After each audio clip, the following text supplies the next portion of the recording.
nag-ano ka, nag-boil ka ng water, makita mo, pag kumukulo na yun, diba yung kettle? Or look at me. Oh. Diba yung kettle, nakita mo? Oo. Oh, diba, pag kumukulo na yung water, nakita mo may lumalabas ng usok. Yun. Galing yung usok na yun sa water na pinakukulo.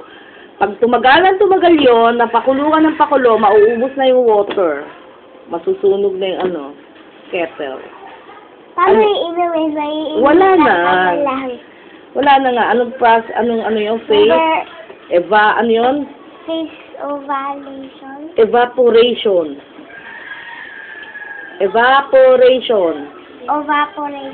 Evaporation. Again. Evaporation. From? Ano yun? Evaporation. From what state? Liquid, ano yun? Liquid to solid Ay! state. Liquid to gas. Liquid to sky. O, sige nga, i-identify mo nga. From liquid to solid, ano yan? To liquid to...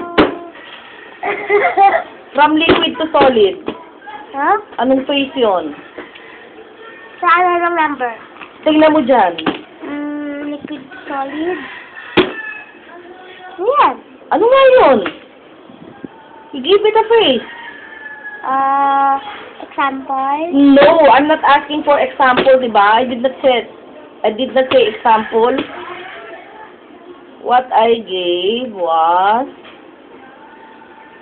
Sample. Ang gulo na naman natin, ha? Sino ang magulo? Ako, ikaw. Ako. Oh.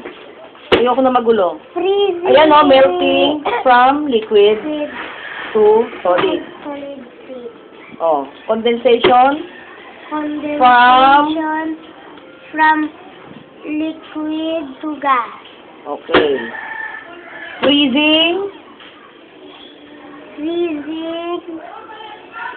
from liquid to solid. okay. Evaporation from liquid to gas. sublimation Sublimation from solid to gas. oh. Ulit, gano'n. Memorizing mo. Melting from liquid to solid. Condensation from gas to liquid. Freezing from liquid to Solid.